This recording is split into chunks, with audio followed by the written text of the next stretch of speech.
Hello everyone, welcome to Sonam classes. आज जो है हम लीनियर ट्रांसफॉर्मेशन का बेसिक करेंगे और कुछ शॉर्ट ट्रिक्स करेंगे। तो स्टार्ट करते हैं। Linear transformation. Let u and v be two vector spaces. हमें सबसे पहले दो वेक्टर स्पेस मिले हुए हैं, एक है u और एक है v, और दोनों ही सेम फील्ड के ऊपर हैं। अगर u वेक्टर स्पेस है तो उसने भी f फील्ड चूज करी है, v वेक्टर स्पेस है तो उसने भी f फील्ड चूज करी है।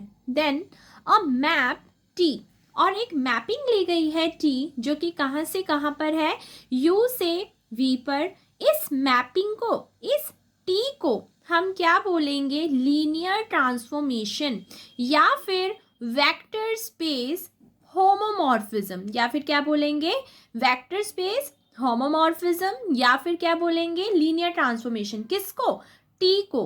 कब बोलेंगे? इफ, अगर हमारी ये दो कंडीशन सेटिस्फाई होंगी तब हम इस टी को क्या कॉल करेंगे, लीनियर ट्रांसफॉर्मेशन या फिर वेक्टर स्पेस होमोमॉर्फिज्म। अब वो दो प्रॉपर्टीज क्या हैं वो देखो। कहते हैं अगर टी को आप u प्लस वी पर लगाओ, टी को जो आपने मैपिंग ली है उसको अगर आप u प्लस वी पर लगाओ तो आपका आंसर क्या आना चाहिए कि जो t है वो इन दोनों एलिमेंट पर सेपरेट हो जाए, यानी कि T U plus T we. And for all, ये जो आपके स्मॉल u एंड जो स्मॉल v है ये आपके कहाँ से बिलोंग करते हैं, कैपिटल U से। इसी तरह से सेकंड प्रॉपर्टी हमें क्या कहती है कि अगर t को a u पर लगाओगे, ध्यान से a u पर, तो यहाँ a जो है स्केलर का काम कर रहा है और u जो है वेक्टर का काम कर रहा है, और a हमारा बाहर आ जाएगा और t किसके ऊपर लग जाएगा, u के ऊपर। यानी कि ये a और u में से जो ये u है ये तो आ रहा है u से, और a कहाँ से आ रहा है हमारा, f यानी कि फील्ड से। जब हमने बोला था ना कि u और v वेक्टर स्पेस है ओवर द फील्ड f, तो f है कलेक्शन ऑफ स्केलर्स एंड आपका जो वेक्टर स्पेस है वो कलेक्शन ऑफ फैक्टर्स। ठीक है, जस्ट नेम दे रखा है। तो कह रहे हैं कि t को अगर हम a u पर लगा रहे हैं तो t क्या करेगा, ये जो स्केलर है ये जो a, इसको बाहर कर देगा और t किसके ऊपर लग जाएगा, u के ऊपर। देखो लिखा भी हुआ है for all a belongs to f and u belongs to u। अगर ये t दोनों प्रॉपर्टी सेटिस्फाई कर देगा तो हम उसे क्या बोलेंगे, लीनियर ट्रांसफॉर्मेशन या फिर वेक्टर स्पेस होमोमॉर्फिज्म। यानी कि एक होमोमॉर्फिज्म है ये किसकी, वेक्टर स्पेस की। ठीक है, अब देखो वैसे मैपिंग बना के भी दिखाई है, जैसे कि ये हो गया एक u वेक्टर स्पेस और ये हो गया एक v वेक्टर स्पेस, ये बीच में हमने मैपिंग शो कर दी। अब देखो u एलिमेंट किसका था, u का, v भी किसका था, u का।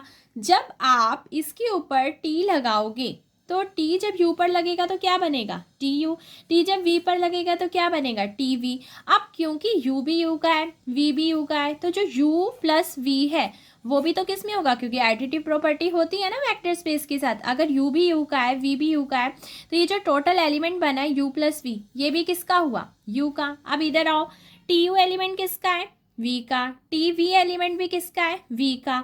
और अगर मैं इन दो एलिमेंट जो कि v के हैं, और क्योंकि v एक वेक्टर स्पेस है तो जब मैं इन्हें ऐड करूंगी तो ये tu प्लस tv ये किसका बनेगा, v का। तो ध्यान रखना u प्लस v ये एलिमेंट तो किसका है, u का, और tu प्लस tv ये एलिमेंट किसका है, v का। इसका मतलब ये जो हमारी फर्स्ट प्रॉपर्टी थी, ये जो अंदर वाला एलिमेंट था ये टोटल किसका था, u का, और ये जो टोटल t लगकर जो आया है ये टोटल किसका है, v का। यानी कि आपको पता होना चाहिए कि मैपिंग लगने के बाद जब उसके एलिमेंट आए हैं तो वो v के आए हैं, और मैपिंग लगने से पहले यानी कि जब u के एलिमेंट थे वो ये थे। ठीक है, जस्ट आपको नोटेशन मालूम होनी चाहिए। तो बस अब इसका नाम यही रख दिया हमने कि इसे हम क्या बोलते हैं, वेक्टर स्पेस होमोमॉर्फिज्म, और क्या बोलते हैं, लीनियर ट्रांसफॉर्मेशन, या फिर हम यूँ भी बोल सकते हैं homomorphism of a vector space. अब देखो जैसे कि अभी अभी हमने दो प्रॉपर्टी दिखाई, तो हमने कहा ना कि जब दो प्रॉपर्टी होंगी तभी कहा जाएगा। तो उन दो प्रॉपर्टी से कंबाइन करके एक प्रॉपर्टी भी बनाई जाती है। अगर ये प्रॉपर्टी आप दिखा देते हो तो भी आप क्या कह पाओगे कि जो टी है वो आपका लीनियर ट्रांसफॉर्मेशन है। देखो कैसे, यहाँ पर इन्होंने क्या किया, टी को ए यू प्लस बी वी पर लगाया, इन्होंने स्केलर और वेक्टर्स की जो पहली और दूसरी प्रॉपर्टी थी उसे कंबाइन करके एक ही बना दिया। देखो कैसे, वो अभी पता चलेगा। जब टी को ए यू प्लस बी वी पर लगा रहे हैं तो हमें देखो, हमने क्या सीखा था कि सेपरेट तो हो जाए। अब सेपरेट अगर हम अपने माइंड में सोचे तो सेपरेट होने का तरीका क्या था, T A U plus T B V. लेकिन सेकेंड प्रॉपर्टी हमें क्या सिखा रही थी कि भाई स्केलर बाहर आ जाता है, तो इस हिसाब से तो A T U plus B T V बनना चाहिए। तो देखो इन्होंने, तो देखो यही बनी है ना कि ए और T U plus B T V. तो देखो इसने कर दिया सेकंड प्रॉपर्टी का काम, और जब एडिशन में कन्वर्ट हुई है, सेपरेट हुई है, तो इसने कर दिया हमारी पहली प्रॉपर्टी का काम। तो दोनों प्रॉपर्टी की बजाय अगर हम ये एक प्रॉपर्टी भी दिखा देते हैं तो तब भी हमारा जो टी है वो क्या कहलाएगा, लीनियर ट्रांसफॉर्मेशन या फिर वेक्टर स्पेस होमोमॉर्फिज्म। दोबारा से देख लो, टी को ए यू प्लस बी वी पर लगाओ तो ए बाहर आ जाए, टी यू पर लग जाए, प्लस में बी बाहर आ जाए, टी वी पर लग जाए, क्योंकि ये जो ए बी है ये एफ के हैं और जो यू वी है वो यू का है।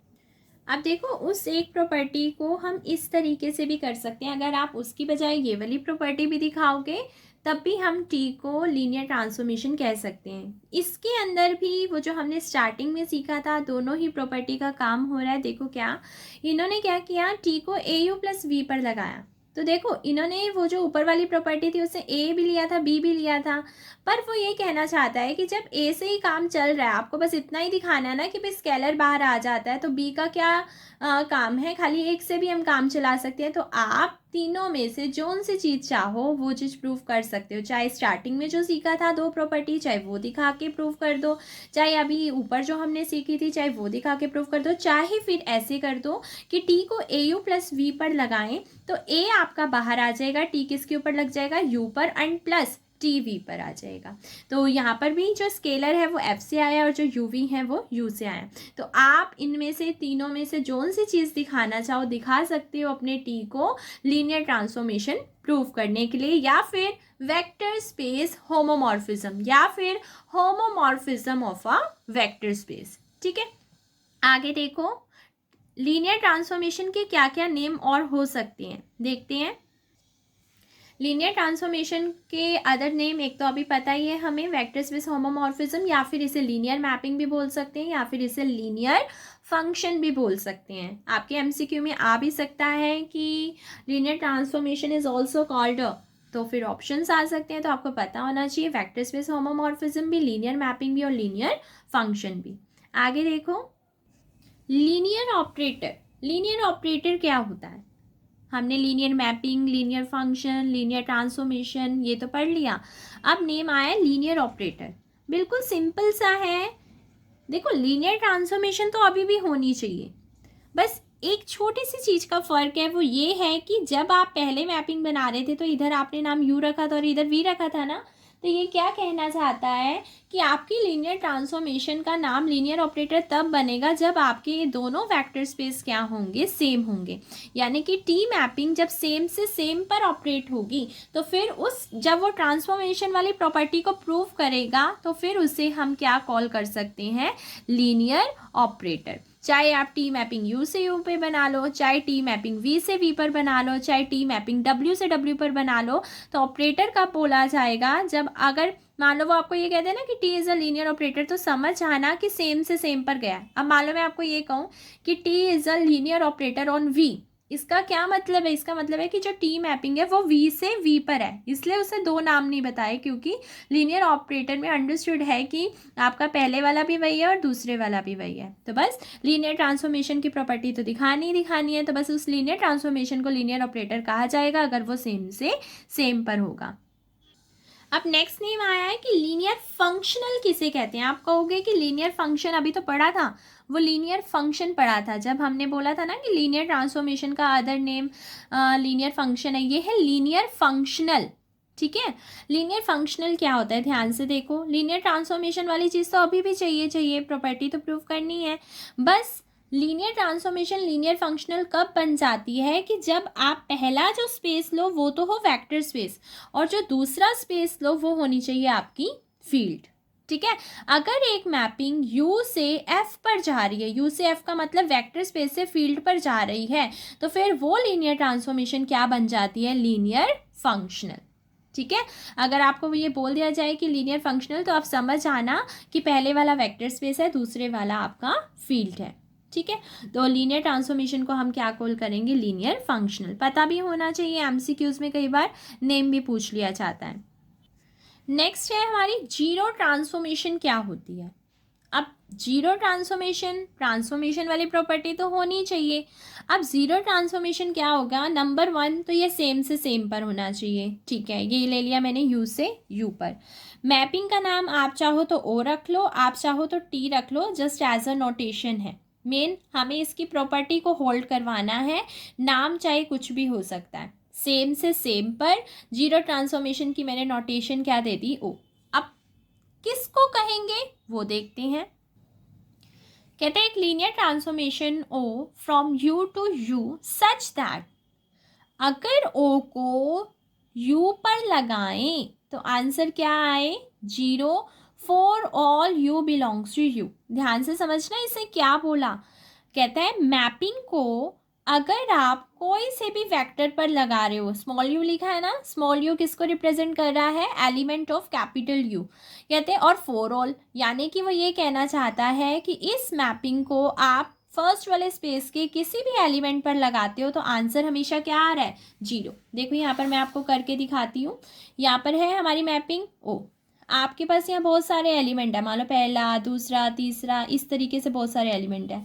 आप जब इस पर लगाया तो यहाँ आंसर इसका भी 0 आया।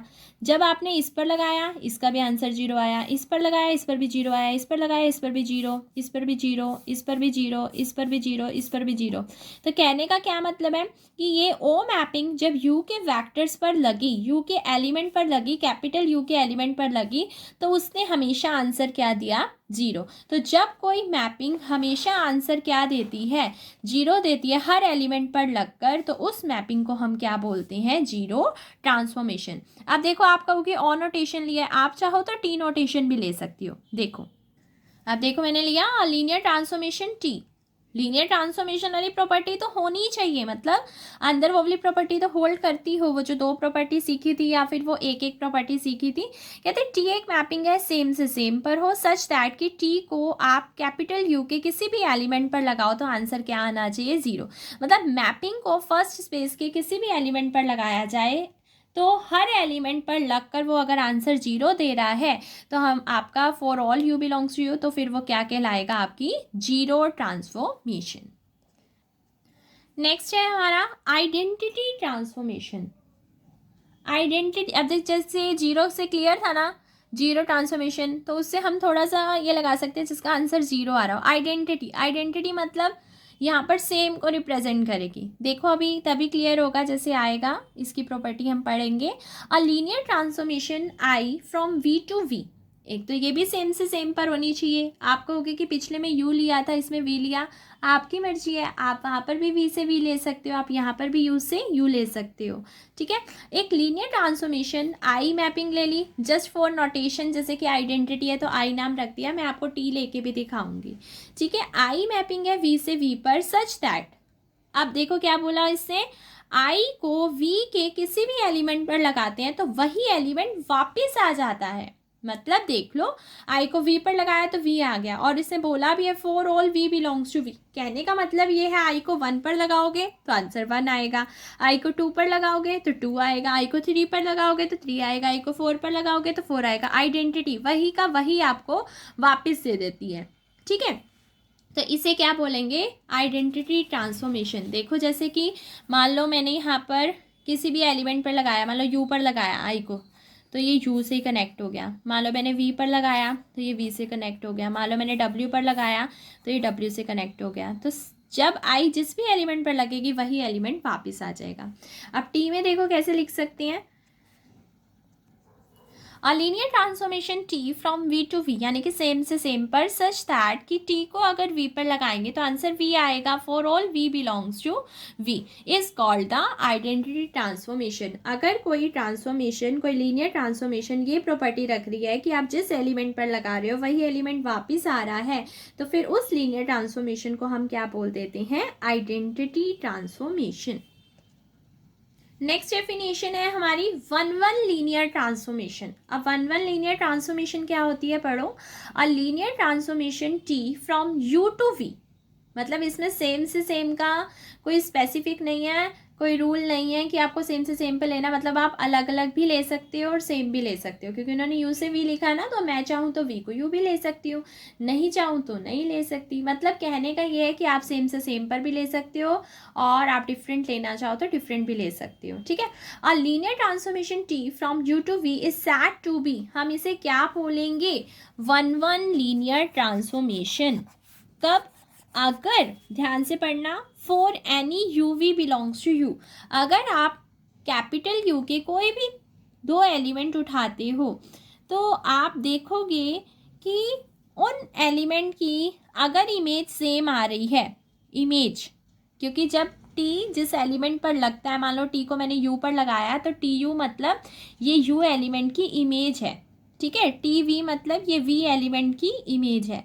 तो कहते हैं अगर किसी दो एलिमेंट की इमेज सेम है तो वो तभी सेम है जब वो खुद सेम था, यानी कि अगर टी यू बराबर टी वी आ रहा है तो वो तभी ये दोनों इक्वल आए हैं, यू की इमेज और वी की इमेज तभी इक्वल आई है क्योंकि यू और वी क्या था? इक्वल था। तो इसका कहने का मतलब ये है कि अगर किसी दो एलिमेंट की इमेज सेम है तो फिर उस एलिमेंट को भी सेम होना पड़ेगा। ये प्रॉपर्टी क्या कहलाती है? हमारी वन वन लीनियर ट्रांसफॉर्मेशन। अब देखो, इसे एक और तरीके से भी बोल सकते हैं कि अगर कोई दो एलिमेंट अलग अलग हैं तो फिर उनकी इमेजेस भी अलग अलग आएंगी। ध्यान से, अगर कोई दो एलिमेंट डिफर हैं तो उनकी इमेजेस भी अलग अलग होंगी। मतलब कि जैसे कि अगर मान लो ये हमारा है यू वेक्टर स्पेस, ये हमारा है वी वेक्टर स्पेस, ठीक है। मान लो मैंने एक एलिमेंट ये लिया और एक एलिमेंट ये लिया, ध्यान से समझना, और मैंने कहा कि ये दोनों ना अलग अलग हैं।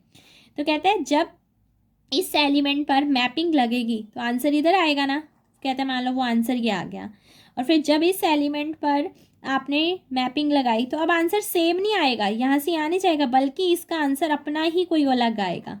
तो इस हिसाब से यही हो गया, क्योंकि हमने वन वन में सीख भी रखा है कि सबकी डिस्टिंक्ट इमेजेस होती हैं। और देख लो, अगर उसने कहा था ना कि इमेज सेम है, मान लो अगर इमेज कहते तो फिर वो तभी सेम हुई होगी जब एलिमेंट भी सेम होगा, यानी कि सीधी सी बात है, वो ये कहना चाह रहा है कि अगर आपकी इमेज सेम थी तो इमेज सेम तभी आई होगी जब वो एलिमेंट भी अलग नहीं होगा, एक ही हुआ होगा। मान लो कि जैसे कि आपको अगर ये डाउट क्लियर करना है कि इसका क्या मीनिंग है, जैसे कि मान लो ये u है और ये v है, ठीक है।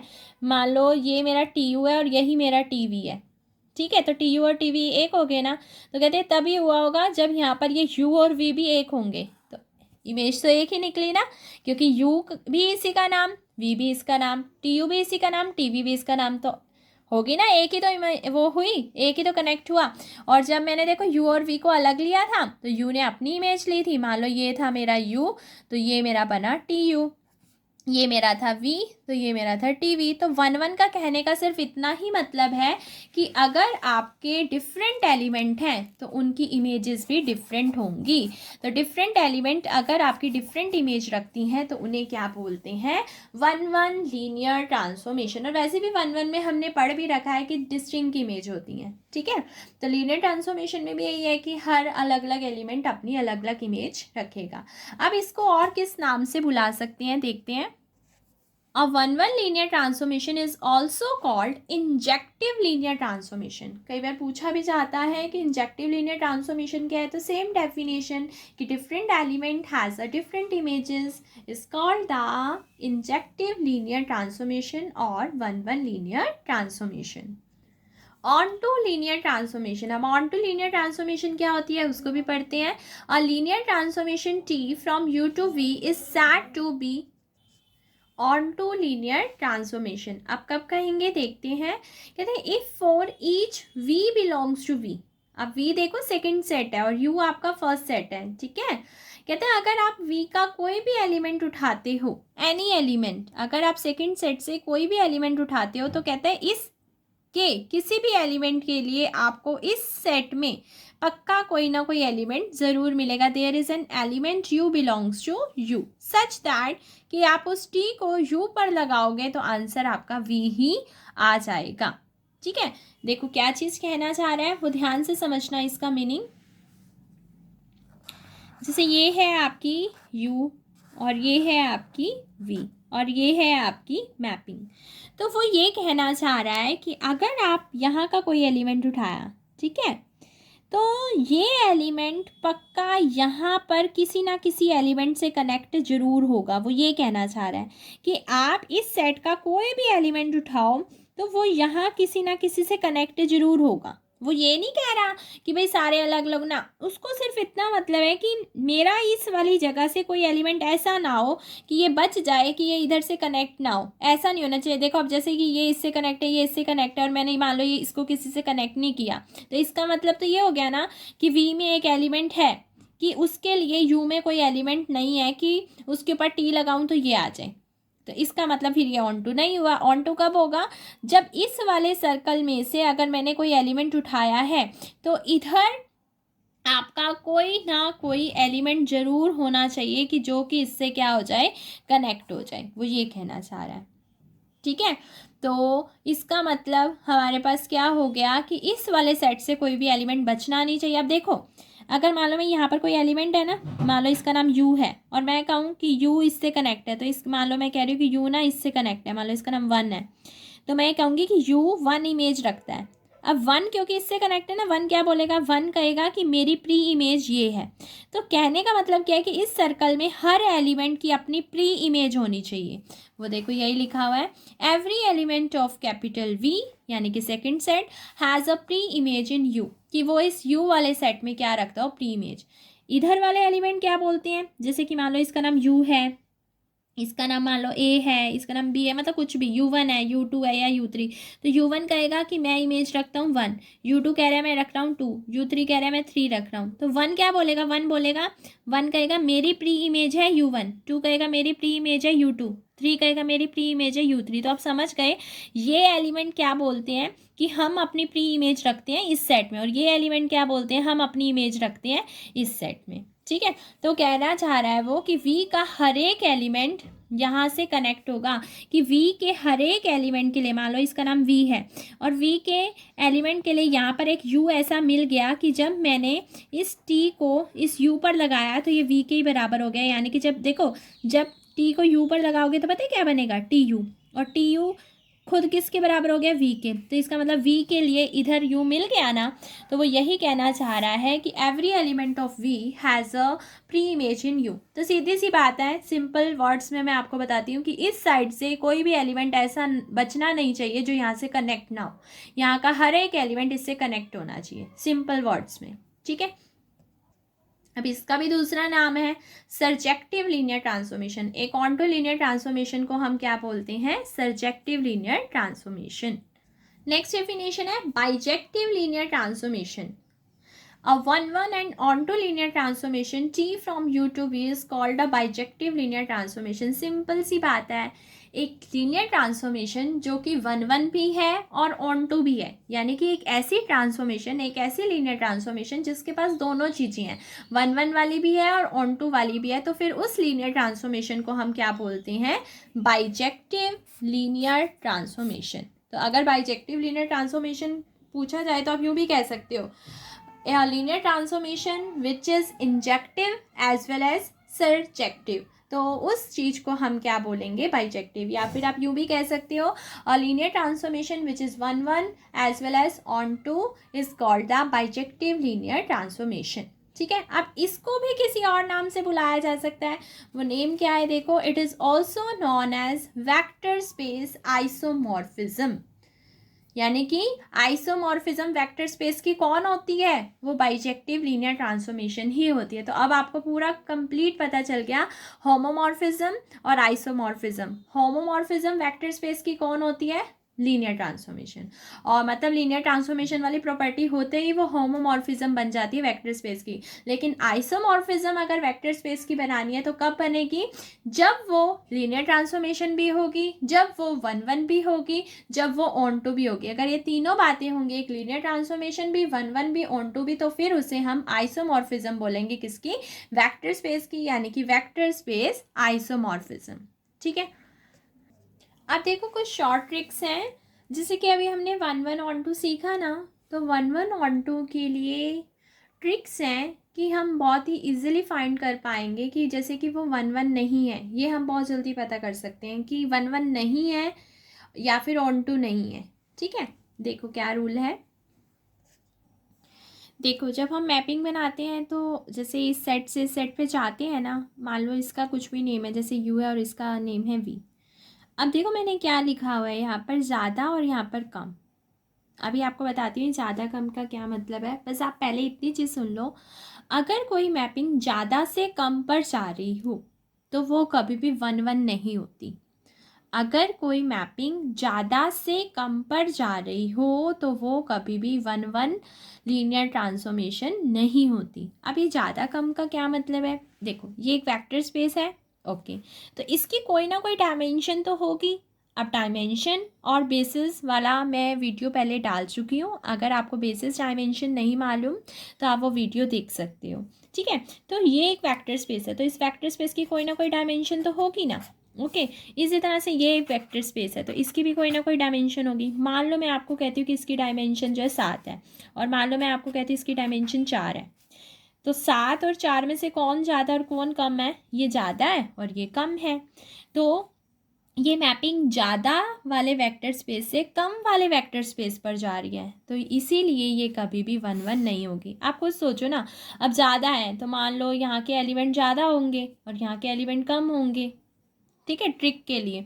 तो जब आप यहाँ कनेक्ट कर रहे होंगे भाई, यहाँ के ज़्यादा है और यहाँ के कम हैं, तो वो कोई ना कोई तो एलिमेंट क्या रखने लगेगा? सेम इमेज रखने ही लगेगा, है ना।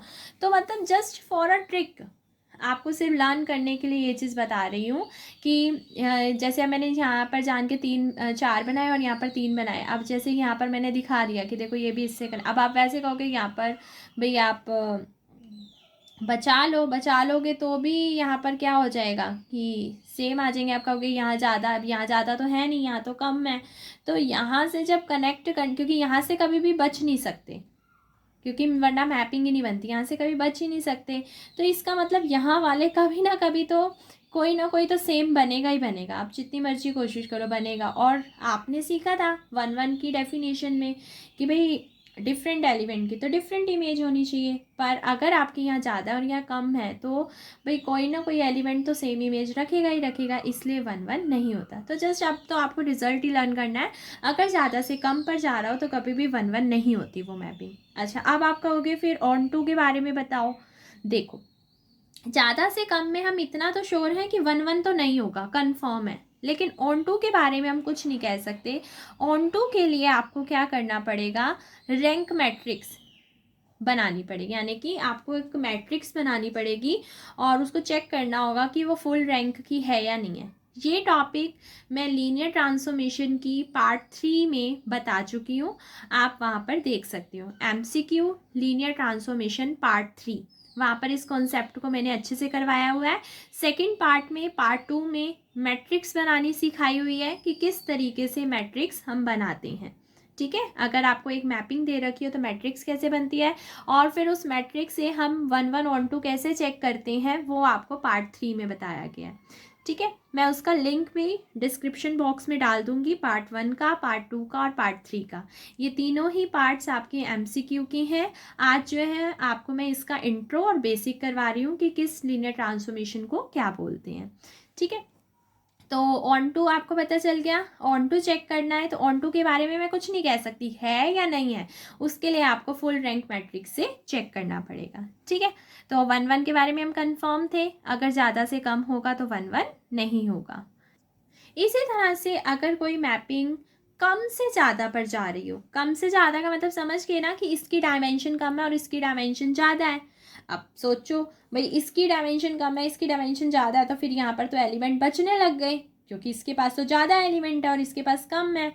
अगर ये सेम भी करे तो उल्टा और बच जाएंगे, अगर सेम ना भी करे, अलग अलग भी करे तो भी इसके पास एक्स्ट्रा है तो इसके तो बच जाएंगे। और आपको मैंने ऑन टू में क्या सिखाया था, इधर का कोई एलिमेंट बचना नहीं चाहिए। इसका मतलब अगर आप कम से ज़्यादा पर जा रहे हो तो वो कभी भी ऑन टू नहीं होता। अब आप कहोगे 1 1, भाई 1 1 के बारे में हम कुछ नहीं कह सकते, उसके लिए तो आपको चेक करना पड़ेगा। ट्रिक सिर्फ नॉट ऑन टू को चेक करने की थी, जैसे कि पिछले में ट्रिक सिर्फ नॉट 1 1 को चेक करने की थी, यहाँ पर ट्रिक सिर्फ नॉट ऑन टू को चेक करने की थी। तो ज़्यादा से कम तो नॉट 1 1, कम से ज़्यादा तो नॉट ऑन टू। तो अब 1 1 को अगर आपको चेक करना है तो आपको फुल रैंक मैट्रिक्स अप्लाई करना पड़ेगा। ठीक है, नेक्स्ट देखो, अब है यू से वी। अब बराबर लिखा मैंने, बराबर क्यों लिखा, मतलब जितनी इसकी डायमेंशन उतनी ही इसकी डायमेंशन। भाई अगर कम से ज़्यादा पर जा सकते हो, ज़्यादा से कम पर जा सकते हो, तो बराबर से बराबर पर भी तो जा सकते हो। तो अब इसके बारे में क्या कहोगे, देखो वो कहते हैं इसके बारे में मैं कुछ नहीं कह सकता, हाँ पर आपको एक चीज़ बताता हूँ, अगर सेम डायमेंशन से सेम डायमेंशन वाला है ना, या तो वो दोनों चीज़ें होता है, अगर वो 1 1 है तो फिर ऑन टू भी पक्का है, अगर वो ऑन टू है तो 1 1 भी पक्का है, या फिर वो दोनों ही चीज़ें नहीं होता, या दोनों चीज़ें हैं या दोनों चीज़ें नहीं है। पर वो पता कैसे चलता है, फुल रैंक मैट्रिक्स से। पर अगर मान लो अगर कोई आपको एमसीक्यू में ऐसे पूछ ले, भाई टी मैपिंग यू से वी पर है, यू की डायमेंशन 7 है, वी की डायमेंशन 7 है और ये 1 1 है, तो बताओ क्या ऑन टू होगा, बिल्कुल यस होगा, क्योंकि ये दोनों चीज़ें होता है, या तो 1 1 ऑन टू दोनों होगा या फिर दोनों ही चीज़ें नहीं होगा। पर आप कह रहे हो कि 1 1 है तो ऑन टू होगा, मान लो वो कहता है कि ऑन टू है तो फिर आप कह दो कि 1 1 है, और अगर वो कह देता है कि भाई ये ऑन टू नहीं है तो आप उसी टाइम कह दोगे कि भाई 1 1 नहीं है। अगर वो कहता है भाई 1 1 नहीं है तो आप उसी टाइम कह दोगे कि ऑन टू नहीं है, क्योंकि या तो ये दोनों चीज़ें 1 1 ऑन टू है या फिर दोनों ही चीज़ें 1 1 ऑन टू नहीं है। ठीक है, तो ये शॉर्ट ट्रिक्स थी 1 1 ऑन टू को चेक करने की। ठीक है, अब आगे देखते हैं। अब आपको एक क्वेश्चन करवाती हूँ कि जब हमें वैसे चेक करना हो कि लीनियर ट्रांसफॉर्मेशन, जैसे आपको शुरू में मैंने एक डेफिनेशन तो करवा दी, लेकिन आपको अब मैं ये चेक करना बताती हूँ कि लीनियर ट्रांसफॉर्मेशन का क्वेश्चन कैसे करेंगे अगर आ जाता है तो। ठीक है, देखो क्या है कि हमने ले लिया टी मैपिंग आर क्यूब से आर क्यूब। इस आर क्यूब का मतलब पता है ना क्या है, कि इसकी डायमेंशन कितनी है, 3। इस आर क्यूब का भी मतलब पता है ना क्या है, इसकी डायमेंशन भी है 3। ठीक है, टी आपको एक मैपिंग दे दी और हमें स्टेटमेंट दिया है चेक करके बताओ कि लीनियर ट्रांसफॉर्मेशन है या नहीं। अब जब हमने डेफिनेशन सीखी थी तो हमने क्या कहा था, अगर वो दो प्रॉपर्टी होल्ड करगी then it is a linear transformation. तो चलो चेक करते हैं। हमने अपना टी उठाया, ओके अब आपको फर्स्ट स्पेस से 2 एलिमेंट लेने हैं ना, तो मैंने एक का नाम रख दिया यू और एक का नाम रख दिया वी। लेकिन यू में किस टाइप के एलिमेंट होंगे, स्पेस कैसा है, आर क्यूब। आर क्यूब मतलब 3 टप्पल टाइप का, तो यू के एलिमेंट इस फॉर्म के होंगे ना, 3 टप्पल टाइप के। तो मैंने उसका नाम रख दिया x1, y1, z1। क्या कह दिया कि ये कहाँ से बिलोंग करता है, आर क्यूब से। इसी तरह से वी एलिमेंट भी आर क्यूब का है, तो ये भी 3 टप्पल का होगा, तो मैंने इसका नाम रख दिया x2, y2, z2। ओके, दोनों एलिमेंट ही आर क्यूब के हैं। और मैंने इन दोनों के ऊपर, जब मैंने इसके ऊपर टी लगाया, टी को यू पर लगाया, तो टी लगाने का तरीका देखो क्या है, वो उन्होंने गिवन दिया है। टी अप्लाई करने का तरीका उन्होंने खुद हमें दिया है कि टी किस तरीके से अप्लाई होगा। टी को अगर हम एक्स वाई जेड पर लगाएंगे, अगर टी को एक्स वाई जेड पर लगाते हैं तो एक्स मतलब पहला एलिमेंट, वाई मतलब दूसरा एलिमेंट, जेड मतलब तीसरा एलिमेंट। तो देखो क्या चीज़ आती है, पहले देगा दूसरा एलिमेंट, फिर कॉमा, फिर पहले एलिमेंट का नेगेटिव कर देगा, फिर कॉमा, फिर तीसरे एलिमेंट का नेगेटिव कर देगा। तो टी लगाने का तरीका यही है कि जब मैंने टी को यू पर लगाया, यानी कि जब इस पर लगाया, तो पहले देगा दूसरा एलिमेंट, फिर कॉमा, फिर देगा पहले एलिमेंट का नेगेटिव, फिर कॉमा, फिर देगा तीसरे एलिमेंट का नेगेटिव। ओके, तो टी यू हमने बना लिया। आफ्टर दैट अब हमने क्या किया, जब टी को वी पर लगाया, जब टी को वी पर लगाया तो इस पर लगाया, मतलब तो पहले सेकंड एलिमेंट, देन फिर फर्स्ट एलिमेंट का नेगेटिव, फिर थर्ड एलिमेंट का नेगेटिव, तो टी वी भी बना लिया। ओके, अब क्योंकि u प्लस वी की भी ज़रूरत होती है ना, तो जितनी चीज़ों की ज़रूरत पड़ती है हम पहले सब कुछ बना के रख रहे हैं। u प्लस वी, यू है ये x1, y1, z1 प्लस आपका v है x2, y2, z2। अब आपको पता है जब किसी टप्पल को किसी टप्पल में ऐड करते हैं तो फर्स्ट पोजीशन में ऐड होती है, सेकंड में ऐड होती है, थर्ड में ऐड होती है। तो अकॉर्डिंग टू दिस जब हमने इन दोनों 3 टप्पल्स को ऐड किया तो मेरा आया x1 plus x2, y1 plus y2, z1 plus z2, clear. चलो अब हम अपनी फर्स्ट प्रॉपर्टी प्रूव करते हैं। फर्स्ट प्रॉपर्टी की मैंने लेफ्ट हैंड साइड पिक कर ली। क्या है, टी को मैंने u प्लस वी पर लगाया, तो पहले t लिखा, अब u प्लस वी की वैल्यू अभी अभी जस्ट बनाई है ना, ये डाल दो, x1 plus x2 comma y1 plus y2 comma z1 plus z2। हाँ जी, t लगाने का क्या तरीका है, अभी आपको बताया है। t लगाने का तरीका उन्होंने खुद ही दिया है कि पहले सेकंड एलिमेंट लिखो, लिख दिया, फिर फर्स्ट एलिमेंट का नेगेटिव कर दो, कर दिया, फिर थर्ड एलिमेंट का नेगेटिव कर दो, कर दिया। आगे आपकी लेफ्ट हैंड साइड रेडी होगी। Now take right hand side. हाँ जी, राइट हैंड साइड क्या थी, टी यू प्लस वी पर जाकर सेपरेट हो जाता है T U plus T we. So put the value of T U. हाँ जी, टी यू की वैल्यू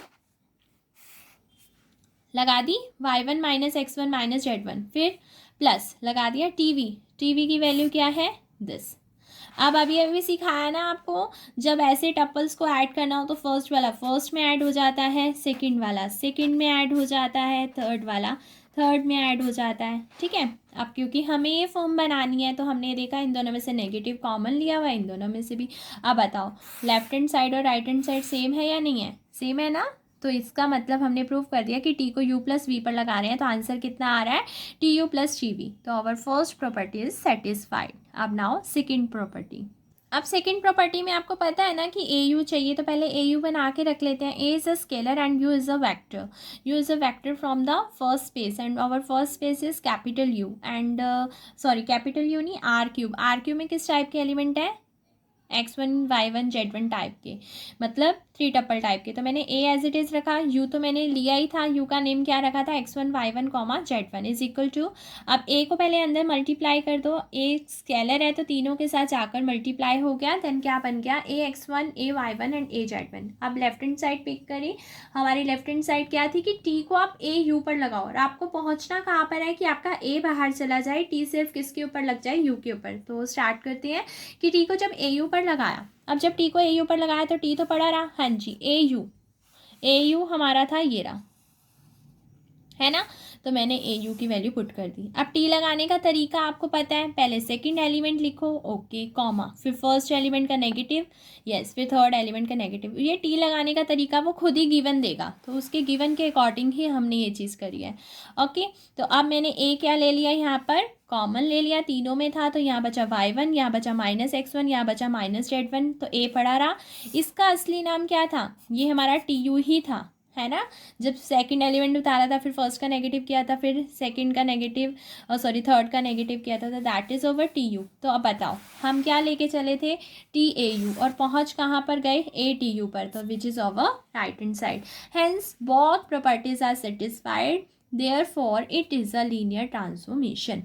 अब आप खुद सोचो, अगर एमसीक्यू आ जाए और इस तरीके से कोई क्वेश्चन आ जाता, तो सारा टाइम तो इसी क्वेश्चन में ही लग गया, करने में, प्रॉपर्टी बनाने में, सेटिस्फाई करने में। तो इसकी कुछ ना कुछ शॉर्ट ट्रिक्स तो होंगी। अब वो शॉर्ट ट्रिक्स सीखते हैं। आपको मैंने इसलिए इक्वेशन भी करके दिखा दिया कि आपको पता होना चाहिए कि किस तरीके से अप्लाई करते हैं। अब शॉर्ट ट्रिक्स बहुत ही ईजिली पता चल जाएगा कि लीनियर ट्रांसफॉर्मेशन है या नहीं है। ठीक है, देखो ध्यान से सुनना एक एक चीज़। अब इसमें आपको करके दिखाने की ज़रूरत नहीं है, आपको ऐसी कोई फॉर्म दिख जाए तो आप सीधा कह देना कि नहीं है ये लीनियर ट्रांसफॉर्मेशन। कहते हैं टी को अगर टू टप्पल पर लगा रहे हो और आंसर भी कोई टू टप्पल आ रहा है, कहते हैं अगर आंसर में, ध्यान से सुनना, अगर आंसर में इस वेक्टर के साथ कोई भी टर्म, कोई भी कांस्टेंट टर्म ऐड हो जाती है, अगर आपके आंसर में कोई भी वेक्टर, ये एक्स वाई हम वेक्टर बोल रहे हैं ना, क्योंकि वेक्टर स्पेस के एलिमेंट को हम वेक्टर कॉल कर रहे हैं, अगर कोई भी कांस्टेंट टर्म ऐड हो जाती है तो आप बिना क्वेश्चन को किए सीधा कह देना नॉट एलटी, ये लीनियर ट्रांसफॉर्मेशन नहीं है। ठीक है, अगर कोई कांस्टेंट टर्म, चाहे 1 ऐड हो, 2 ऐड हो, 10 ऐड हो, लाख हो जाए ऐड, चाहे करोड़ ऐड हो जाए, कुछ भी एनी कांस्टेंट टर्म अगर ऐड होती है, चाहे इसमें हो जाए चाहे इसमें हो जाए, तो आप सीधा कह देना, क्वेश्चन को करने की ज़रूरत नहीं है एमसीक्यू में। तो शॉर्ट ट्रिक ही अप्लाई करेंगे, आप क्या कहोगे कि एलटी नहीं है। अब देख लो, जैसे थ्री टप्पल वाला था, अब जेड में 10 ऐड हुआ है, अभी तो सीखा है कि एलटी नहीं होगा। इसी तरह से एक और ट्रिक है, अगर वेक्टर्स आपस में मल्टीप्लाई हो रहे हो तो भी एलटी नहीं है। कोई भी वेक्टर, मैं ये नहीं कह रही कि एक्स की वाई के साथ, भाई एक्स की जेड के साथ हो सकती है, एक्स की वाई के साथ हो सकती है, वाई की जेड के साथ हो सकती है, जेड की एक्स के साथ हो सकती है। बस वो कह रहा है अगर कोई भी वेक्टर अगर आंसर में मल्टीप्लाई हो रहा है तो फिर वो एल्टी नहीं है, तो दैट्स वाई, इसलिए एल्टी नहीं है क्योंकि एक्स वाई से मल्टीप्लाई हो रहा था। अब यहाँ पर भी चाहे 2 टप्पल का चाहे 3 का, जैसे ऊपर वाला 3 का था और वो हो रहा था, तो उससे कोई इससे मतलब नहीं है 3 का है 2 का है, तो फैक्टर मल्टीप्लाई हो रहा है तो एल्टी नहीं है। यहाँ पर भी वेक्टर मल्टीप्लाई हो रहा है, यहाँ पर भी हो रहा है, एक भी हो रहा हो तो भी हम कह देते हैं कि एल्टी नहीं है। अब चाहिए इस क्वेश्चन में भी देखो, एक तो वेक्टर भी मल्टीप्लाई हो रहा है, ऊपर से कांस्टेंट टर्म भी ऐड है, इसकी वजह से भी नॉट एल्टी है, इसकी वजह से भी नॉट एल्टी है। अगले ट्रिक क्या है, जैसे कि हमने पहले ये सीख ली, कोई कांस्टेंट टर्म ऐड हो रही हो तो भी एल्टी नहीं है, अगर वेक्टर आपस में मल्टीप्लाई हो रहे हो तो भी एल्टी नहीं है। आप कहते हैं अगर किसी वेक्टर के ऊपर मोड भी लग जाता है तो भी एल्टी नहीं है। देख लो एक्स के ऊपर मोड लगा हुआ है, मॉडुलस का साइन देख लो, यहाँ पर एक्स प्लस वाई के ऊपर मोड लगा हुआ है। अब खाली एक्स प्लस वाई होता तो उससे कोई दिक्कत नहीं थी, लेकिन एक्स प्लस वाई के ऊपर मोड है, दैट्स वाई हमें प्रॉब्लम है, इसी वजह से नॉट एल्टी, क्योंकि हमने सीखा हुआ है मॉड आ गया तो एल्टी नहीं है। इसी तरह से अगर किसी वेक्टर के ऊपर कोई पावर आ जाती है, चाहे 2 आए 3 आए 4 आए 5 आए 6 आए कुछ भी आए, तो वो भी एल्टी नहीं है। ठीक है, अब जैसे यहाँ पर y के ऊपर 3 आ गया, दैट मीन्स नॉट एल्टी। अब 10th वाले में देखो, मॉड वाला भी है, कांस्टेंट टर्म भी ऐड हो रही है एंड स्केयर भी है, तीनों की वजह से ही एल्टी नहीं है। ये अकेला होता तो भी एल्टी नहीं है, ये अकेला होता तो भी एल्टी नहीं है, ये अकेला होता तो भी एल्टी नहीं है। ओके, तो ये आपकी 4 ट्रिक्स थी एक तरह से देखा जाए, कोई कांस्टेंट टर्म ऐड ना हो, कोई वेक्टर आपस में मल्टीप्लाई ना हो, मॉडुलस का साइन ना हो वेक्टर के ऊपर, एंड कोई वेक्टर के ऊपर पावर ना हो। ओके, तो ये हमारा नॉट एल्टी, इनके अलावा हमारी मोस्टली एल्टी बनी जाती हैं। मतलब फिर भी थोड़ा सा क्वेश्चन पे फोकस कर लेना, तो ये दिख जाए तो नॉट एल्टी वैसे ही पता चल जाएगा। ओके, इन सब के एमसीक्यूज, ये जो एल्टी है या नहीं है, ये आपकी लीनियर ट्रांसफॉर्मेशन की पार्ट 1 में है। ठीक है, 3 पार्ट्स बने हुए हैं लीनियर ट्रांसफॉर्मेशन की एमसीक्यू के। पार्ट 1 में ये एल्टी है या एल्टी नहीं है, किसको 1 1 किसको 1 2 इससे रिलेटेड है। सेकंड वाले में मैट्रिक्स बनाना सिखाया गया पार्ट 2 में, और 3 पार्ट में रैंक एंड नलिटी से रिलेटेड आपकी वीडियो वहाँ पर बनी हुई है। इनके तीनों के लिंक मैं डिस्क्रिप्शन बॉक्स में डाल दूंगी, अगर कोई देखना चाहे तो वहाँ से देख लेना। अब देखो आगे टॉपिक है कि लीनियर ट्रांसफॉर्मेशन की प्रॉपर्टीज़ क्या होती हैं। भाई अगर कोई लीनियर ट्रांसफॉर्मेशन मान लो है तो वो क्या क्या चीज़ें रख सकता है। ठीक है, क्या क्या चीज़ें होल्ड करती हैं, एक लीनियर ट्रांसफॉर्मेशन पहले से है आपको मिला हुआ है, तो प्रॉपर्टी देखो क्या है। कहते हैं देखो टी यू से वी पे, यू एक वेक्टर स्पेस है, वी एक वेक्टर स्पेस है, टी एक मैपिंग है, और टी जो है हमें पहले से गिवन है कि this is a linear transformation. तो वो क्या प्रॉपर्टी रखता है देखो, एक तो ये जो, अब देखो कोई वेक्टर स्पेस होता है तो उसके अंदर कोई आइडेंटिटी एलिमेंट तो होता है ना, जीरो एडिटिव आइडेंटिटी एलिमेंट, तो इसके पास भी जीरो होगा क्योंकि वी भी एक वेक्टर स्पेस है, यू भी एक वेक्टर स्पेस है। अब भाई ये भी जीरो ये भी जीरो, तो कहते हैं इस जीरो के नीचे ये यू लिखा है ना, तो इसका मतलब समझ आना ये जीरो इसकी है, इसके नीचे यहाँ पर वी लिखा है, इसका मतलब समझ आना कि ये वी की है, जस्ट फॉर अ नोटेशन। तो प्रॉपर्टी देने जा रहा है पहली, कहते हैं कि टी को अगर इसके वाली जीरो के ऊपर लगाएं तो आंसर हमेशा इसके वाला जीरो ही आएगा। तो कहने का सिंपल सा मतलब है कि टी को कभी भी जीरो पर लगाया जाएगा तो आंसर जीरो ही आएगा, कुछ और नहीं आ सकता। मतलब टी को अगर आपने जीरो पर लगाया है तो आंसर जीरो ही आएगा। कब? अगर वो एल टी होगा तो। टी आपको अगर पहले से एल टी मिला हुआ है तो एल टी के अंदर ये खास बात होती है कि भाई जीरो पर लगेगा तो आंसर जीरो आएगा। हाँ, और किसी पर उसको कोई मतलब नहीं है क्या आ रहा है, लेकिन जीरो पर लगकर आंसर जीरो ही आएगा। इसी वजह से इन्होंने नोटेशन ली जीरो यू और जीरो वी। तो देखो लिखा भी है zero U zero vector in a U and zero V zero vector in a V. Second property क्या कहती है, टी को अगर माइनस यू पर लगाएं, अब एक तरह से देखा जाए तो ये माइनस एक तरह से -1 है, और आपको पता है एल टी है तो सेकंड प्रॉपर्टी होल्ड की होगी तभी तो था, और आपको पता है स्केलर बाहर आ जाता है, तो यहाँ पर स्केलर कौन है, -1 है, तो माइनस बाहर आ गया, टी किसके ऊपर लग गया, यू के ऊपर। तो ध्यान रखना कि स्केलर बाहर आ जाते हैं, स्केलर एक तरह से माइनस का मतलब यहाँ पर -1 ही है, और यहाँ पर जब -1 आया, -1 का मतलब माइनस ही हो गया ना यहाँ पर, क्योंकि -1 जब इससे मल्टीप्लाई हुआ। एंड देन थर्ड देखो, टी को यू प्लस वी पर लगाओ। भाई अगर लीनियर ट्रांसफॉर्मेशन है तो ये तो प्रॉपर्टी उल्टा पहली थी कि टी सेपरेट हो जाता है, तो टी यू प्लस वी पर लगकर T U plus T V आ जाता है। और टी अगर यू माइनस वी पर लगेगा तो भाई टी यू माइनस बाहर T V, T U plus V पर लगेगा तो T U plus T V, T U minus V पर लगेगा तो T U minus T V. और अगर अब ऐसे लगे तो भाई ये तो हमें पता है, ए बाहर टी लग गया यू पर, बी बाहर टी लग गया वी पर, सी बाहर टी लग गया डब्ल्यू पर, है ना, क्योंकि वेक्टर के ऊपर टी अप्लाई होता है, स्केलर बाहर आ जाता है। इसी तरह से लास्ट प्रॉपर्टी हमारी इसकी जो है भाई, अगर इस तरीके से हो तो we know that this is a scalar, this is a scalar, this is a scalar and these are the vectors. That's why A1 हमारा बाहर आ गया, टी लग गया U1 पर, A2 हमारा बाहर आ गया, टी लग गया U2 पर, AN हमारा बाहर आ गया, टी लग गया UN पर। नेक्स्ट डेफिनेशन है इक्वल लीनियर ट्रांसफॉर्मेशंस क्या होती हैं। इक्वल लीनियर ट्रांसफॉर्मेशन, जब दो लीनियर ट्रांसफॉर्मेशन लो, मान लो एक T1 ले ली और एक T2 ले ली, T1 भी U से V पर है और T2 भी U से V पर है। ऐसा ना हो कि वो U से V पर और वो V से W, नो नो नो, उनकी एजेस सेम होनी चाहिए। ये U से V पर है तो ये U से V पर है, एक का नाम T1 है और एक का नाम T2 है। कहते हैं अगर इन दोनों को आप इक्वल कहना चाहते हो तो आप तभी इक्वल कह सकते हो अगर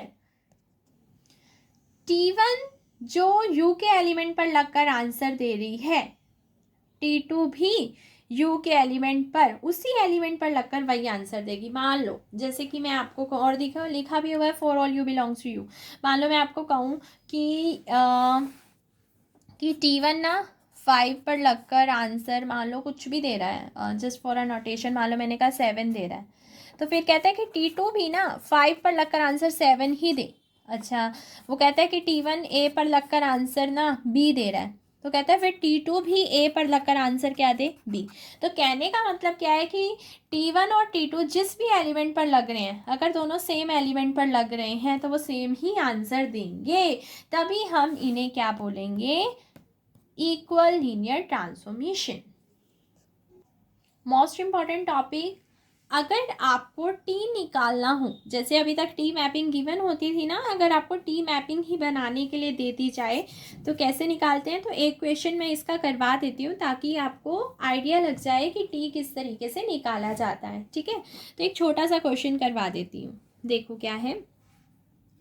कहते हैं अगर आपके पास एक बेसिस सेट की इमेज गिवन हो और तब आपको क्या कहा जाए कि टी बनाओ, तो कैसे बनाओगे।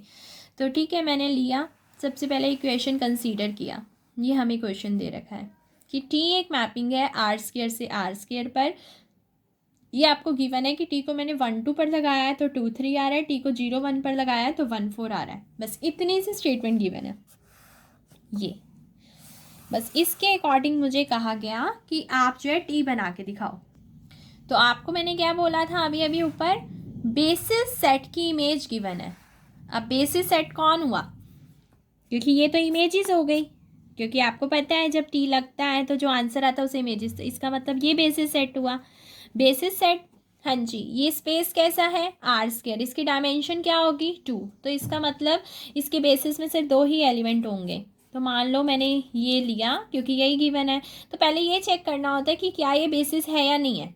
अब बेसिस है या नहीं है तो मतलब एल आई, क्योंकि देखो 2 ही वेक्टर, डायमेंशन भी 2, तो सिर्फ इसको एल आई चेक कर लो कि एल आई है या नहीं है। तो भाई अगर मैं इसकी मैट्रिक्स बनाऊँ तो भाई एल आई तो है, क्योंकि रो एक्लन फॉर्म तो बनी हुई है। ये सारी चीज़ें मैं आपको पहले ही बेसिस एंड डायमेंशन में सिखा चुकी हूँ। ठीक है, हाँ जी, क्योंकि एल आई तो है, एल आई मतलब बेसिस तो है, तो ये काम कर रहा है बेसिस का और ये बेसिस की इमेजेस का। तो उन्होंने कहा था ना कि अगर एक बेसिस सेट की इमेज गिवन हो तो अब आपको टी निकालना। अब टी लगाने का तरीका देखो, चाहे आपका 3 वाला स्पेस हो 4 वाला स्पेस हो, सबसे पहला स्टेप क्या है, आप इस तरह से ड्रॉ करो, ना भी करो तो भी चलेगा, ड्रॉ सिर्फ इसलिए करा देती हूँ ताकि थोड़ा सा इजी कॉन्सेप्ट लगता है।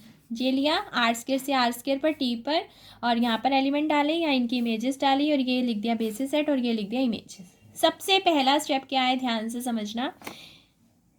पहले तो ये स्टेप होता है बेसिस चेक कर लो, बेसिस कर लिया, उसके बाद आपका जो फर्स्ट वाला स्पेस है वो कितने टप्पल का है वो देखो, उसमें किस टाइप के एलिमेंट है, उसमें एलिमेंट है 2 टाइप के, इसका कोई आर्बिट्रेरी एलिमेंट कंसीडर कर लो।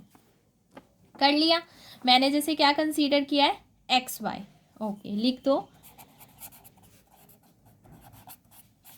अगर 3 टप्पल का होता तो मैं एक्स वाई जेड ले लेती। ठीक है, अब ध्यान से सुनना, ये एक्स वाई इसका आर्बिट्रेरी एलिमेंट है, और क्योंकि ये क्या है, बेसिस, और आपको पता है बेसिस के पास दो क्वालिटी होती है, एल की और लीनियर कम्बिनेशन की। तो अगर ये बेसिस है तो इसका मतलब ये है कि ये लीनियर कम्बिनेशन वाली प्रॉपर्टी भी रखता है। इसका मतलब इसका हर एक एलिमेंट इन दोनों की लीनियर कम्बिनेशन में लिखा जाएगा। अगर इस स्पेस का हर एक एलिमेंट इन दोनों की लीनियर कम्बिनेशन में लिखा जाएगा तो एक्स वाई भी लिखा जाएगा।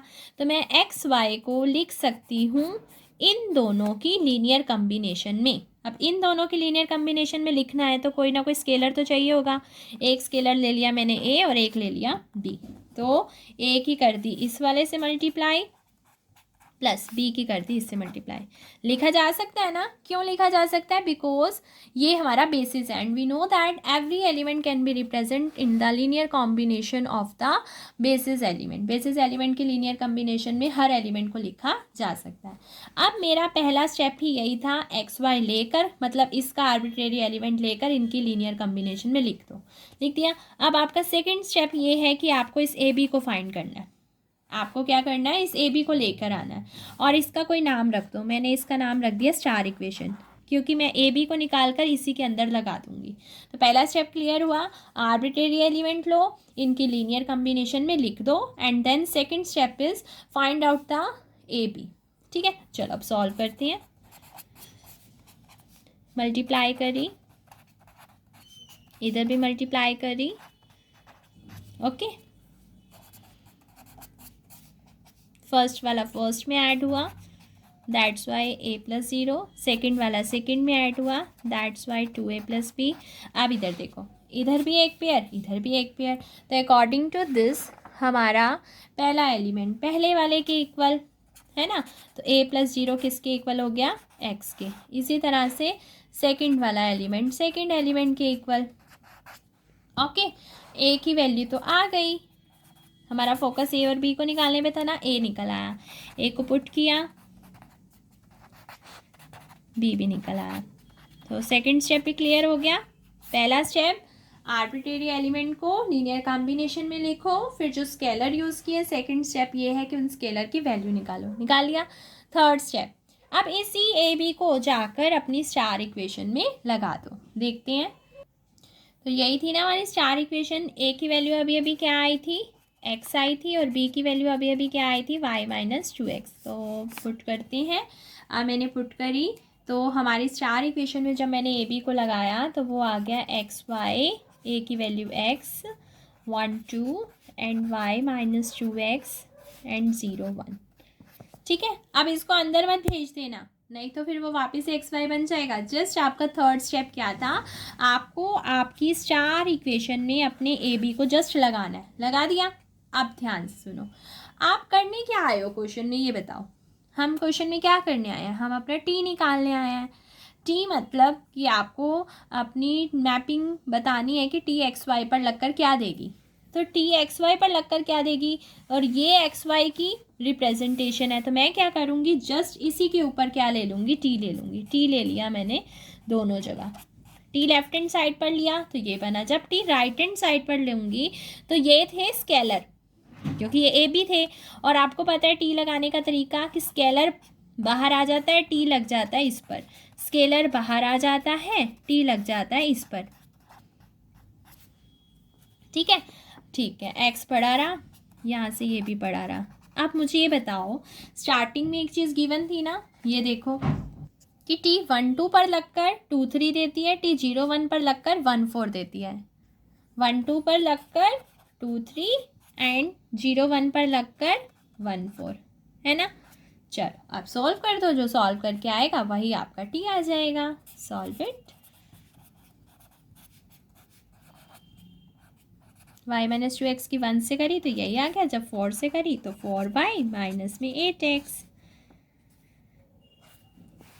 ठीक है, पहला एलिमेंट पहले में ऐड कर दो,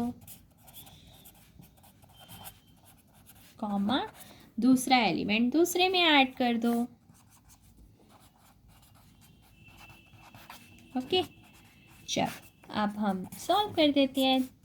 कैंसिल एंड इनको सॉल्व किया, सो माइनस का 5x प्लस का 4y। तो फाइनली हमने अपना t फाइंड आउट कर लिया कि t को x y पर लगाएंगे तो हमारा आंसर ये आएगा। This is our answer. तो t निकालने का तरीका हो गया।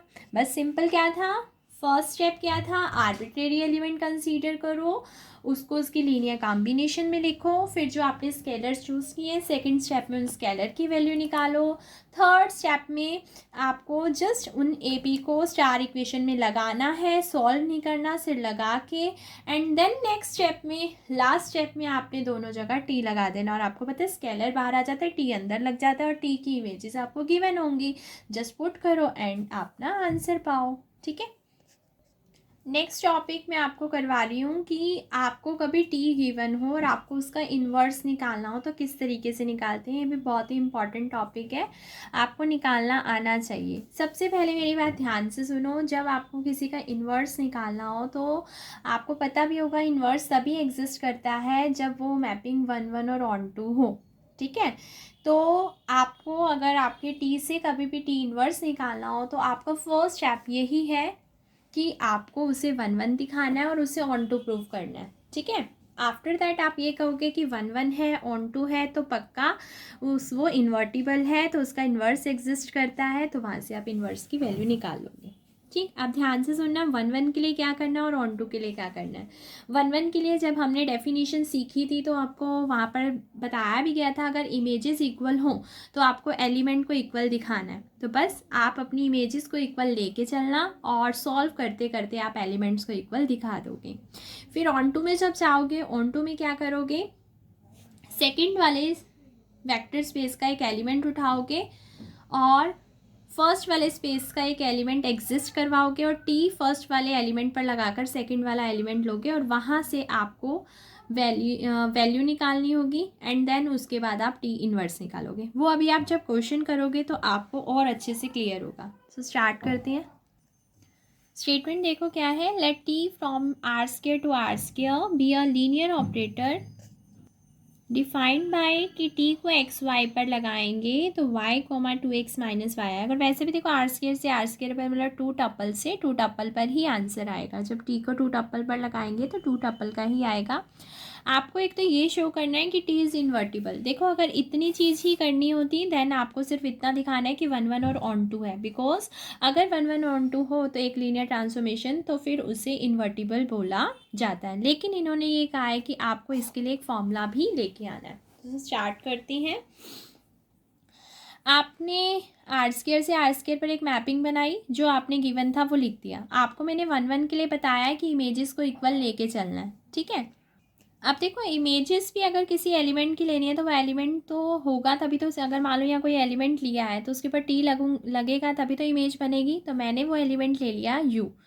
अब देखो अगर मैंने यू यहाँ से लिया है लेकिन आर स्क्वायर में तो किस टाइप के एलिमेंट है, आर स्क्वायर में है 2 टप्पल टाइप के, तो यू भी कोई ना कोई 2 टप्पल टाइप का ही होगा। मैंने ले लिया x1 y1। इसी तरह से अगर मैं v ले रही हूँ तो v भी क्या हो गया x2 y2 टाइप का। ओके। अब ध्यान से सुनो, मैं चाह रही हूँ कि मैं उनकी इमेजेस को इक्वल लेके चलूँ, मतलब मैं टी यू को टी वी के इक्वल लेके चलूँगी। अब मेरा टू प्रूफ क्या बना ये बताओ। आपको बताया था डेफिनेशन में अगर इमेजेस इक्वल लेके चल रहे हो तो आपको ये दिखाना है कि ये जो दो एलिमेंट है ये अलग अलग नहीं है बल्कि ये भी क्या है, एक ही एलिमेंट है। अगर ये इमेजेस इक्वल है तो ये भी खुद क्या है, इक्वल है। तो मतलब मैं टी यू को टी वी के बराबर लेके चल रही हूँ और सॉल्विंग करते करते मुझे यू को वी के बराबर पहुँचाना है। मतलब मुझे x1 y1 को x2 y2 के बराबर पहुँचाना है। और आपको पता है जब दो टप्पल इक्वल दिखाने हो तो मतलब पहला पहले एलिमेंट के इक्वल, दूसरा दूसरे के इक्वल। तो मतलब मुझे यहाँ तक पहुँचने के लिए x1 को x2 के इक्वल दिखाना है, y1 को y2 के इक्वल दिखाना है। अगर x1 x2 के इक्वल, y1 y2 के इक्वल हो गया तो automatically x1 y1 x2 y2 के इक्वल हो जाएगा, मतलब u v के इक्वल हो जाएगा। तो जब भी आपको 1 1 प्रूव करना हो, इक्वेशन करके दिखाना हो, तो आप इमेजेस को इक्वल लेके चलो, हमेशा इमेजेस को इक्वल लेके चलो और एलिमेंट को इक्वल दिखा दो। तो देखो t है u, t जब u पर लगेगा तो t x1 y1, t जब v पर लगेगा T X two Y two. अब टी लगाने का तरीका देख लो क्या है। पहले सेकंड एलिमेंट लिखो, फिर कॉमा, फिर फर्स्ट एलिमेंट की 2 से मल्टीप्लाई करके उसमें से सेकंड एलिमेंट सब्ट्रैक्ट कर दो। तो मैंने भी यहाँ पर यही किया, पहले सेकंड एलिमेंट लिखा, फिर कॉमा, फिर फर्स्ट एलिमेंट की 2 से मल्टीप्लाई करके उसमें से सेकंड एलिमेंट सब्ट्रैक्ट कर दिया। अब जब टी को इस पर लगाया, पहले सेकंड एलिमेंट लिखा, फिर इसकी 2 से मल्टीप्लाई करके फिर इसमें से ये एलिमेंट सब्ट्रैक्ट कर दिया। ओके, अब जब दो ऑर्डर्ड पेयर इक्वल हो तो आपको पता है पहली पोजीशन के इक्वल, दूसरी पोजीशन के इक्वल।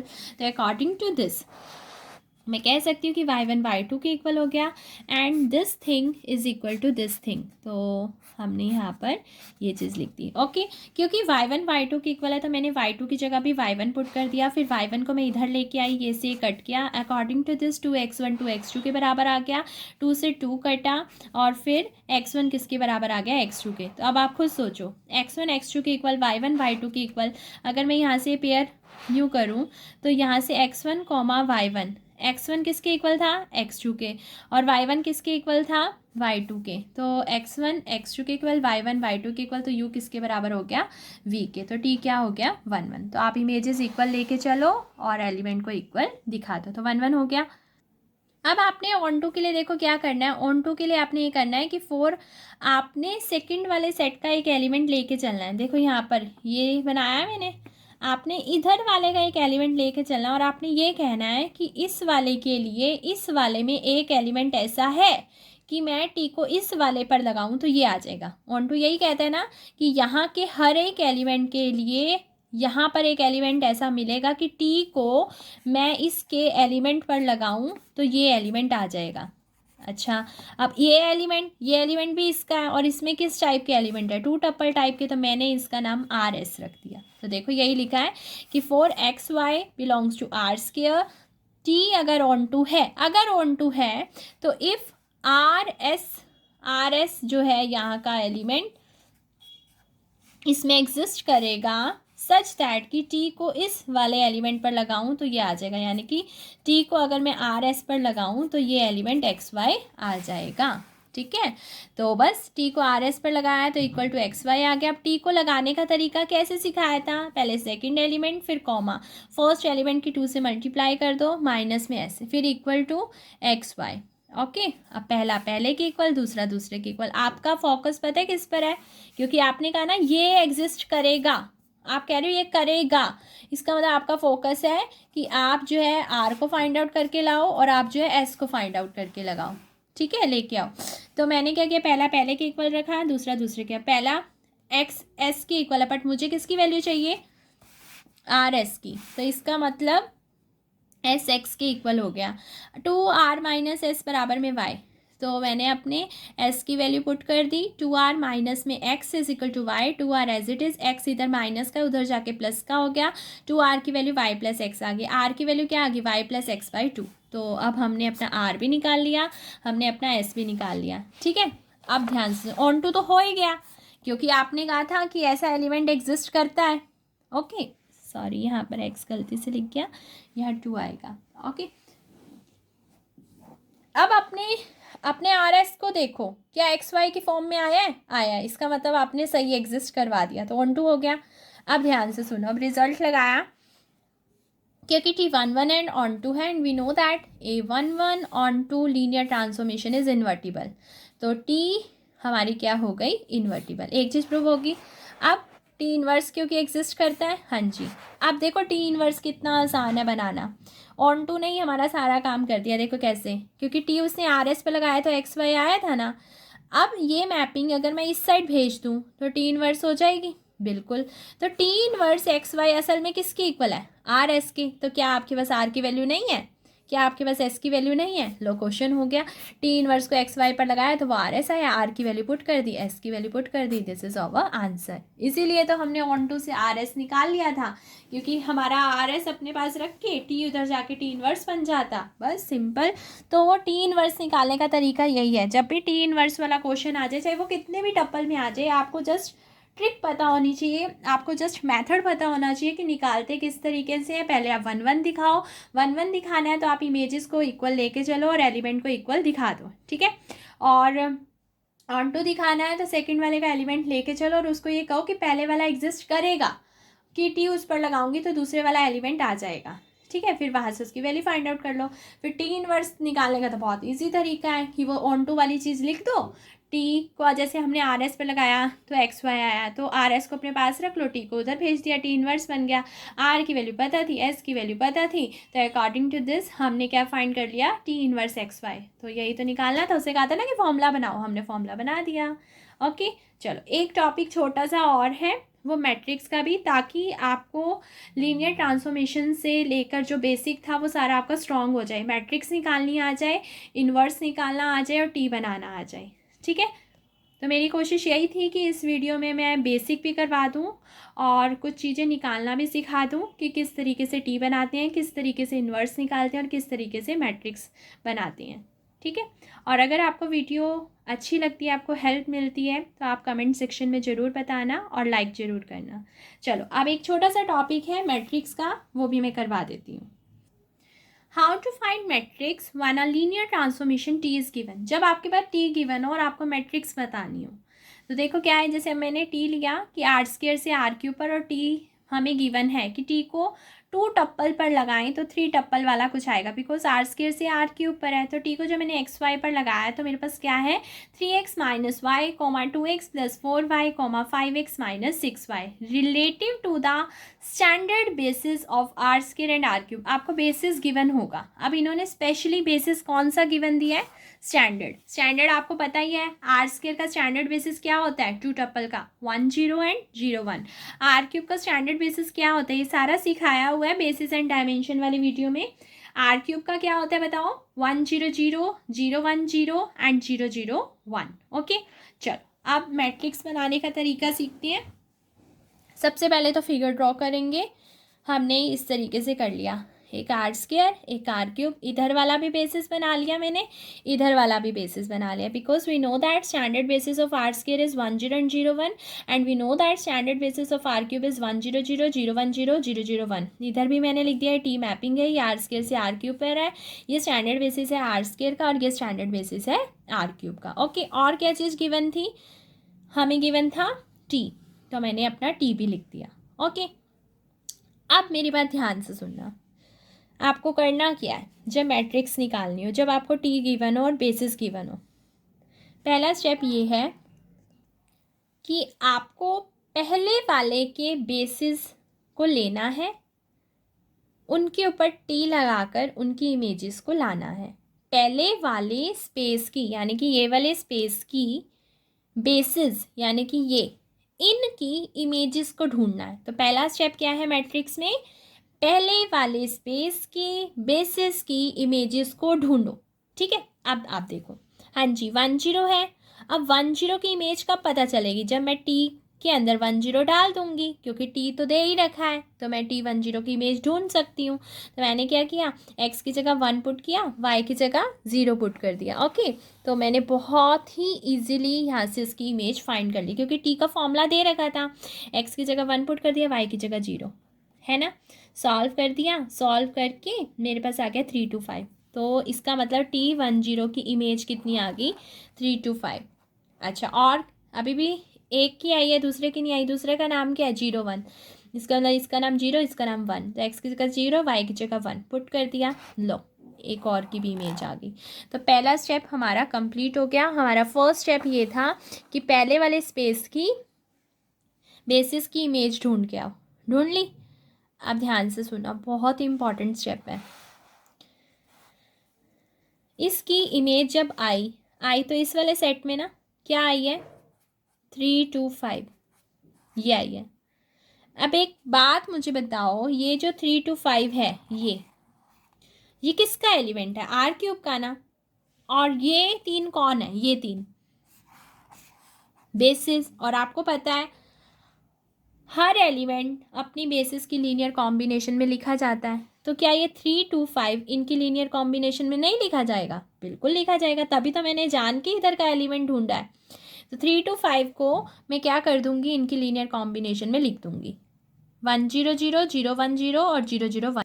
देखो लिख दिया ना 3 2 5 को, A 1 0 0 plus B 0 1 0 plus C 0 0 1। अब मेरा टारगेट पता है क्या है, इस स्केलर को ढूंढ के आना। अब ये तो बहुत आसान था क्योंकि बेसिस ही स्टैंडर्ड था, स्टैंडर्ड बेसिस में तो ये ABC वही बन जाएंगे जो थे। तो फिर भी मैंने सॉल्व किया, A 0 0 0 B 0 0 0 C, फिर उनको ऐड किया तो वो ABC बन गए। तो पहला 3 बन गया, दूसरा 2 बन गया, तीसरा 5। तो सेकंड स्टेप क्या था, बेसिस की इमेज को सेकंड वाले बेसिस की लीनियर कॉम्बिनेशन में लिख के उनके स्केलर ढूंढो। ढूंढ लिए स्केलर। अब आप कहोगे तो ये तो एक को लिखा है, यस, अभी दूसरे को लिखना रह गया है। कौन है वो, -1 4 -6। हाँ जी, अब -1 4 -6 वो भी तो इस तरह का ही होगा कहीं का। ये रहा वो एलिमेंट, मान लो -1 4 6, और ये कौन है उसका स्टैंडर्ड बेसिस। और we know that every element can be represent in the linear combination of the elements of basis. Basis की एलिमेंट्स की लीनियर कॉम्बिनेशन में लिखा जा सकता है। इसका मतलब -1 4 और -6 इनकी लीनियर कॉम्बिनेशन में लिखा जा सकता है। तो देखो लिख दिया। T01 का नाम -1 4 -6 था ना, तो लिख दिया मैंने। इसके स्केलर से लिए DEF, तो जब मैंने इसको सॉल्व किया तो DEF, D इसके इक्वल हो गया, E इसके इक्वल हो गया, F इसके इक्वल हो गया। ओके, अब मेरी बात ध्यान से सुनो। ऐसे जितनी भी इमेजेस थी सबको उनकी लीनियर कॉम्बिनेशन में लिखना था और फिर आपको स्केलर ढूंढ के आना था। अब स्केलर जब ढूंढ लिए ना, बस मैट्रिक्स बन गई। देखो, जब पहले वाले की इमेज थी उसके जो स्केलर थे उसको वर्टिकली लिख दो, इसलिए मैंने अलग कलर चूज़ किया और इसमें अलग कलर चूज़ किया। जैसे पहले वाली इमेज थी उसके स्केलर कौन थे, ABC, तो वर्टिकली लिखने हैं। इसी तरह से दूसरे वाले की इमेज थी उसके, मान लो अगर तीसरी भी इमेज होती तो उसके, मान लो चौथी भी इमेज होती तो उसके। मतलब कहने का ये है कि जितनी इमेजेस बनी थी उनके जो स्केलर थे उनको वर्टिकली लिखना है। तो बस लिख दिया। हाँ जी, ABC की वैल्यू क्या थी 3 2 5, DEF की वैल्यू क्या थी -1 4 -6। तो मैट्रिक्स निकालने का सिंपल सा तरीका होता है वो यही है। तो मैं आपको एक बार स्टेप रिवाइज कर देती हूँ। फर्स्ट स्टेप, फर्स्ट वाले का बेसिस लो, उसकी इमेजेस निकालो। सेकंड स्टेप, वो जो इमेजेस आई हैं वो सेकंड सेट की होंगी, तो सेकंड सेट की बेसिस की लीनियर कॉम्बिनेशन में लिख के उनके स्केलर फाइंड कर लो। अब मैट्रिक्स, पहले वाले की इमेज के स्केलर वर्टिकली लिखो, दूसरे वाले की इमेज के स्केलर दूसरे में लिखो, और भी हैं तो इसी तरह वर्टिकली लिख दो आंसर। अब आपको मैं एक शॉर्टकट बताती हूँ।